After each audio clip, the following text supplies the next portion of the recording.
돈의 속성이라는 김성호 회장의 책을 보다 보니까 거기서 하는 얘기가 신용카드를 잘라버려라. 왜냐하면 신용카드 자체가 빚이기 때문에 빚이 있어서는 부자가 될 수 없다 라는 이제 얘기를 듣고 그때부터 자르고 했는데, 사실 계획적인 소비가 되니까 소비를 좀 덜하게 되긴 하더라고요. 그리고 결제할 때마다 마음이 아파요. 내 계좌에서 이만큼 돈이 빠져나갔구나 라는 게 고통으로 다가옵니다. 꼭 필요한 고통이다. 신용카드는 고통을 경감시켜주잖아요. 저는 그 고통을 느끼면서 덜 써야지 라는 거를 막 쾌감을 느끼고 있어요. 신기하네요. 바로 그 고통 때문에 체크카드를 쓰지 않거든요. 행동경제학에서 얘기하는 지불분리 경향인 건데, 우리가 돈을 쓸 때 좋고 돈을 이거를 또 갚는다고 생각하면 고통스럽잖아요. 우리가 그거를 분리시켜서 생각을 해보려고 하는 경향이 있다고 해요. 돈을 내는 불행이 더해지면 쓰는 행복감이 줄어드니까. 행복감이 줄어든다. 신용카드 얘기하면은 신용점수 얘기도 안 했었잖아요.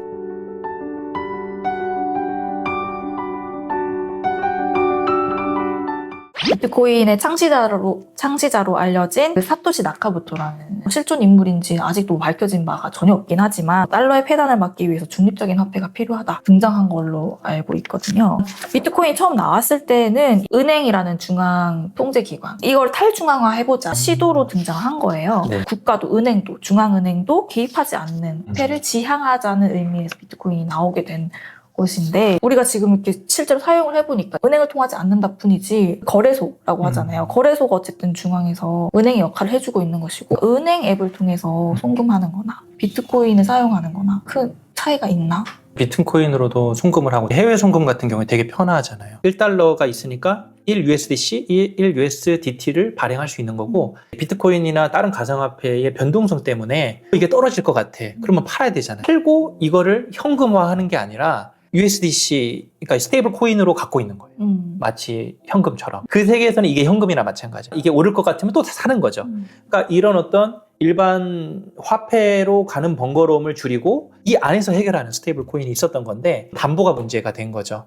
루나는 담보를 달러로 한 게 아니라 이 루나라고 하는 믿을 수 없는 거를 그렇죠. 담보로 했기 때문에 생긴 걸로 알고 있어요. UST 1달러를 줄게 라고 해야 되는데 1달러가 아니라 1루나를 줄게 이렇게 해버리면 이 루나도 뭔데? 그게 뭔데? 그걸 네. 내가 어떻게 믿는데? 설득하는데 실패한 거죠. 결국 그 신뢰가 무너지니까 와르르 무너져 내려버린 거네요. 그렇죠. 이게 그러니까, 가치가 없다. 1루나라는 게 스테이블하지 않다. 그렇죠. 라는 게. 그래서 하루 만에 99.99%가 대폭락하는 일이 일어난 거죠. 그러니까 우리 이 화폐라고 하는 게 결국 신뢰 토대 위에서 만들어졌다라는 게 여실히 드러나는 하나의 사건이라고 볼 수 있겠네요. 우리가 일부 이미 시작된 화폐의 종말에 대해서 이야기를 나누고 있는데요. 네, 큰 어떤 대형 사건이 발생했을 때 책임을 누구에게 물을 수 있을 것인가 생각해 볼 수 있잖아요. 은행이 벌였던 초대형 사기, 그 서브프라임 모기지 사태를 얘기를 안 할 수가 없죠. 네, 좀 흥미로운데요. 서브프라임 모기지 사태 엄청 많이 들어보셨을 거예요. 네, 전 세계적인 어떤 경제 위기를 만들었잖아요. 2007년. 2007년에. 네. 그 서브프라임이라는 게 프라임이라고 하면은 제일 좋은 거라는 뜻이잖아요. 서브가 붙이면 그렇게 좋은 뜻은 아니죠. 제일 좋은 신용대출이 아니라 약간 좀 부실한 거를 해주겠다인 거거든요. 신용이 확보되지 않은 사람에게 뭐 대출 나가면 될까요? 안 되죠. 안 되죠. 이제 이거를 한 거죠. 왜냐면 더 돈을 벌겠다고 한 거죠. 그러니까 이자 수익을 벌겠다고 신용 등급이 낮은 사람에게 막 돈을 빌려준 거네요. 그렇죠. 원래 은행 그렇게 하면 안 되잖아요. 그게 서브프라임 모기지라는 게 이제 집 담보잖아요. 그러니까 집 담보 대출을 많이 빌려주게 되겠네요. 그렇죠. 그런데 이렇게 하다 보니까 부실한 대출이 이렇게 나가다 보니까 결국은 은행이 위기를 겪잖아요. 돈이 없어요. 이거 어떡해. 그래서 나중엔 이 서브프라임을 담보로 해서 또 다른 파생 상품을 또 대출을 합니다. 계속 대출을 하는 거죠. 그러다 보니까 이 금융위기가 걷잡을 수 없이. 지금 이게 떠오르는 게 잃어버린 30년, 일본이 떠올라요. 일본은 이거를 30년 정도를 아픔을 겪었기 때문에, 근데 비슷한 연쇄 붕괴 반응이 있었던 게, 일본 같은 경우에는 지금으로부터 거의 이제는 40년이 된 그 시점에 막 대출을 많이 해주고, 부동산 사람들이 사고, 자기가 샀던 부동산을 담보로 또 대출을 하고, 대출에 또 그걸로 사고, 주식을 사고, 담보로 또 대출하고, 계속 담보에 연쇄가 있다가 이게 결국은 거품이 커지면서 이게 한 번에 빡 무너지게 된 거예요. 결국은 신뢰. 우리가 계속 얘기하는 뭘 신뢰해야 되느냐. 거품이 커지면은 이제 실물은 없는데 사람들이 그냥 막 거기에 뻥튀기를 한 거잖아요. 이게 무너지면서 그때 니케이 지수가 4만 정도까지 됐는데 이게 30년간 회복을 못 해요.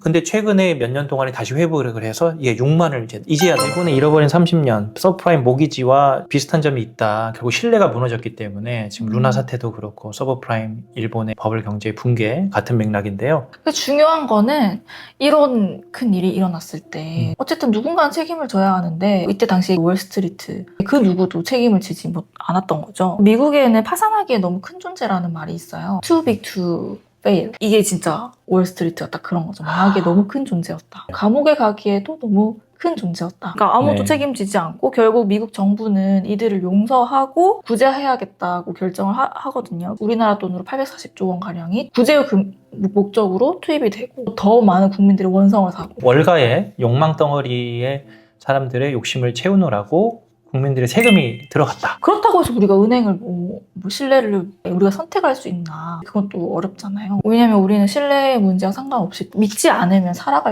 일상을 살 수 없으니까. 이 화폐라는 것이 우리의 삶의 큰 수단이잖아요. 네. 우리의 삶을 지탱하는. 네. 누가 이 권력을 쥐느냐, 이 질서를 흐름을 가져가느냐, 누가 이 패권을 주도하느냐, 이거 정말 큰 문제인 거잖아요. 네. 그렇게 봤을 때 이 화폐가 우리 인류 역사상 어떤 그 흐름을 만들어냈나, 우리들에게 권력이 되었나. 화폐와 권력에 대해서 네네네. 한번 말씀해 주실 텐데요. 사실 우리 일상에서 제일 쉽게 쓰고 있는 게 그 카드잖아요. 신용카드. 카드. 네. 네. 삼성페이. 삼성페이에 이제 신용카드 등록해놓고 쓰죠. 처음 나왔을 때부터 쓰긴 했어요. 거의 얼리어답터네요. 저 신용카드 너무 귀찮아가지고 들고 다니지 않았거든요. 제가 신용카드를 처음 쓰기 시작한 게 사실 성인이 되기도 전이었어요. 카드를 그때 쓰니까 원래 다들 이제 체크카드를 많이 쓰잖아요. 늘 돈이 없어요. 그래서 부자는 아니네요. 왜냐하면 이게 한번 쓰니까 너무 편하고 네. 체크카드 돌아갈 수가 없겠더라고요. 그래도 대단하신 게 또 뭐 금에도 달러 채권에 투자하시는 거 보면 어차피 있으면 써. 계좌에. 그쵸. 계속 저축을 그런 식으로 하고 있는 거예요. 그렇죠. 저축하면 또 깰 수 있잖아요. 그러니까 깰 수 없는 것들로 딱 장치를 해 두셨네요. 그렇죠. 제가 S&P 500을 사는데 30년 뒤에 꺼내야 돼요. 장기적으로 봐야 된다는 거죠. 아, 그런 마음으로 투자를 하시는군요. 그렇죠. 그러니까 전 장투거든요. S&P 500이라고 하는 미국의 종합주가 지수를 추종하는 스파이라고 하는 스파이를 사세요? 아니 저는 VOO. 네. 아, 그 뱅가드에서 운영하는. 네. 네네. 그거를 적금이라고 생각하고 자꾸 사시는 거네요. 되게 현명한 경제 생활을 하고 계시네요. 그래서 30년 뒤에 꺼내야 되니까 그게 되세요? 막 팔고 싶을 때 있지 않으세요? 올랐어. 아니요 팔지 않았어요. 대단한 분이다. 저는 이런 분들을 굉장히 존경합니다. 저는 금방 팔고. 안 쳐다보면 돼요. 구입을 자동으로 해놨어요? 자동 구입은 아니고 저도 이제 돈이 조금 여유가 될 때 될 때, 뭐 월급날이라든지 이때 네. 한 달에 한 번씩. 네. 굉장히 진짜 현명하게 하시는구나. 네.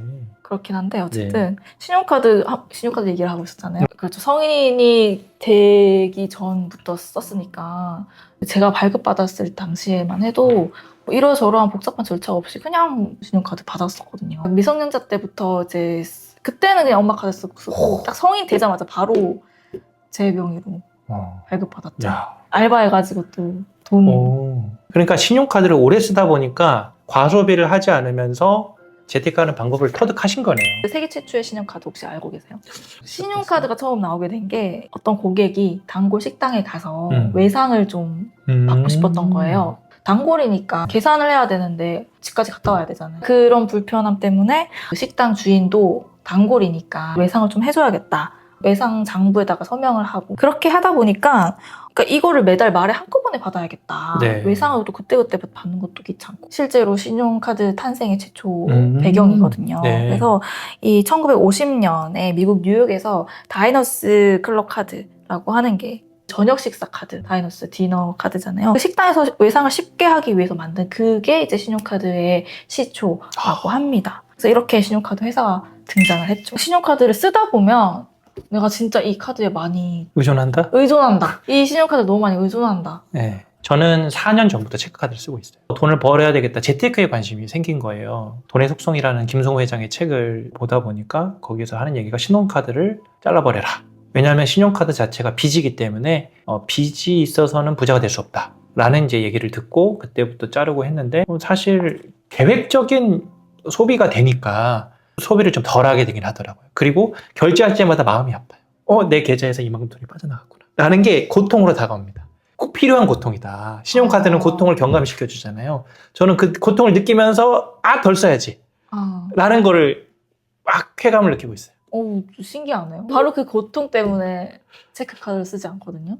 행동경제학에서 얘기하는 지불분리 경향인 건데 우리가 돈을 쓸 때 좋고 돈을 이거를 또 갚는다고 생각하면 고통스럽잖아요. 우리가 그거를 분리시켜서 생각을 해보려고 하는 경향이 있다고 해요.